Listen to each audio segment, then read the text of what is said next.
नमस्कार दोस्तों, कैसे हो? मस्त होंगे और आपकी रीट की तैयारी बहुत ही अच्छी तरीके से चल रही होगी और पूरे मन के साथ आप अब की बार आपका लक्ष्य की 2024 की जो रीट की पात्रता है उसको प्राप्त करने की है। और इसी प्रकार आप लगे रहे क्योंकि अब एग्ज़ाम का टाइम कम है और यहाँ वीडियो बनाने का जो मकसद है वो है आपका, मान लो अब आप टॉपिक इतने बड़े बुक से आप पढ़ नहीं सकते तो शॉर्ट तरीके से अपन रिवाइज कैसे करें।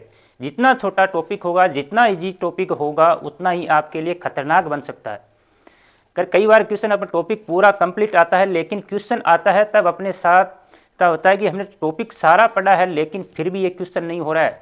तो ये ध्यान रखने योग्य की बात, अपन कितना भी टॉपिक को अच्छी तरीके से पढ़ ले लेकिन क्वेश्चन देने वाला ज़रूर आपको कन्फ्यूज में डालने वाला है।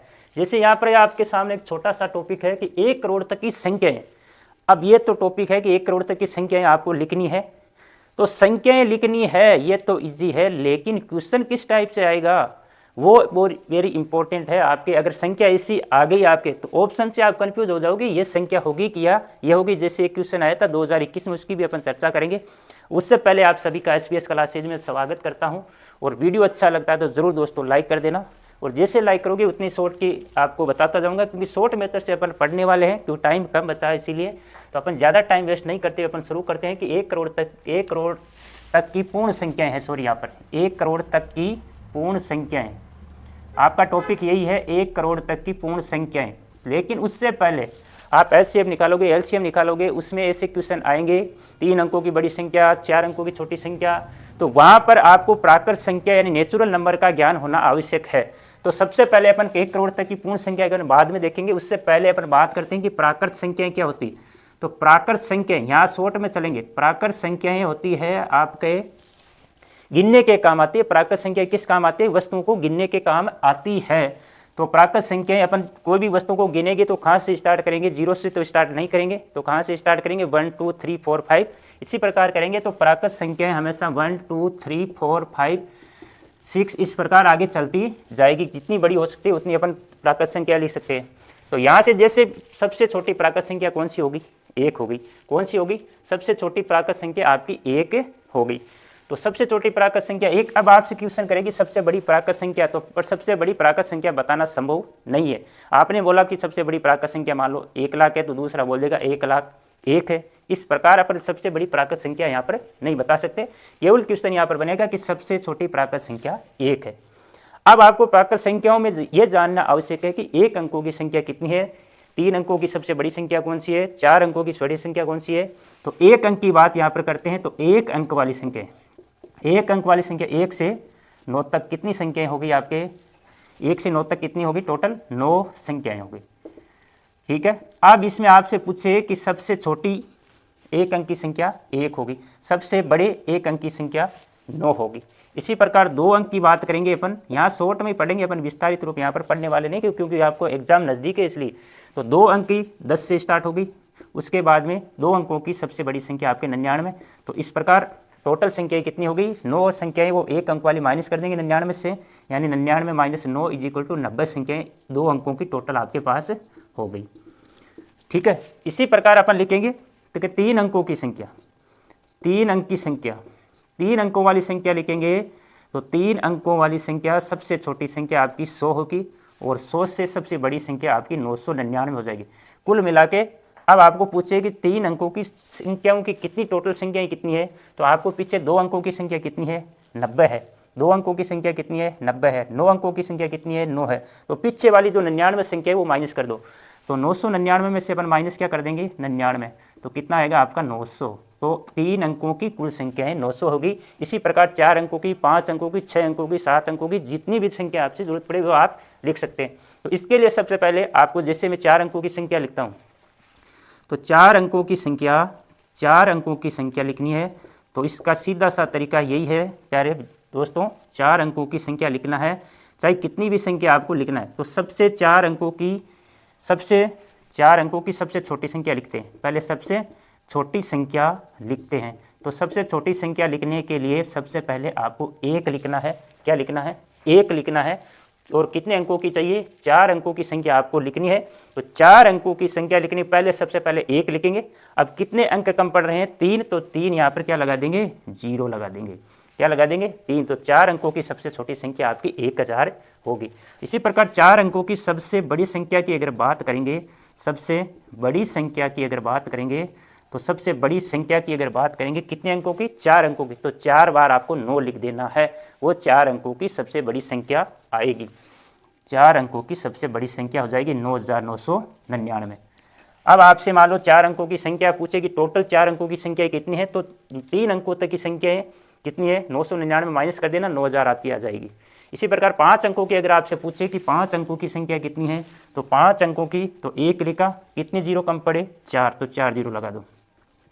तो 5 अंकों की सबसे छोटी संख्या आपकी 10,000 होगी। 5 अंकों की सबसे बड़ी संख्या कौन सी होगी, 5 बार 9 लिख दो, 5 बार क्या लिख देंगे 9, तो आपकी होगी 99,999। ये 5 अंकों की सबसे बड़ी संख्या होगी। ये तो एक प्राकृत संख्या की चर्चा थी, क्योंकि इसका नॉलेज आपको जरूरी है, क्योंकि इसके आसपास जो क्वेश्चन आएंगे आगे एलसीएम एचसीएफ के, उसमें भी ये काम आपके आने वाले हैं। तो ये प्राकृत संख्या की छोटी सी चर्चा थी, लेकिन आपकी मेन टॉपिक है 1 करोड़ तक की पूर्ण संख्या। तो 1 करोड़ तक की पूर्ण संख्या अपन देखते हैं यहाँ पर। तो यहाँ पर संख्याओं को लिखेंगे कैसे, मान लो क्वेश्चन तो आ गया, क्वेश्चन आपको आ गया, तो संख्या लिखने के लिए सबसे पहले 2021 का क्वेश्चन है कि संख्याओं को आपका हिंदी रूप दिया गया, यानी शब्दों में उसको लिखा गया था। क्वेश्चन था आपका 1 करोड़ 1 लाख 1 करोड़ 1 लाख 1,101 101।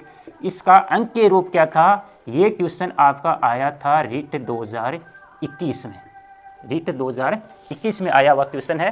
तो इसको लिखने के लिए अपने पास ऑप्शन थे, लेकिन कहीं शून्यों का चक्र पड़ जाता है और ऐसे क्वेश्चन को अपन गलत कर बैठते हैं। इजी क्वेश्चन है लेकिन फिर भी अपन, तो ऐसे क्वेश्चन को लिखने के लिए पहले आपको एक एक लिखना है। 1 करोड़ लिखना है तो पहले 1 करोड़ लिखो। तो 1 करोड़ के कितने शून्य आएंगे, 7 शून्य आएंगे, कितने आएंगे 7। तो ये 1 करोड़ आपका बन गया। उसके बाद में 1 लाख, तो 1 लाख लिख दो। 1 लाख के कितने शून्य आएंगे, 5, 1 2 3, ये 3 2 5 और 1 ये। फिर 1000, 1000 के कितने शून्य आएंगे, 3 आएंगे, तो ये 3 और ये 1। फिर 101, तो 101।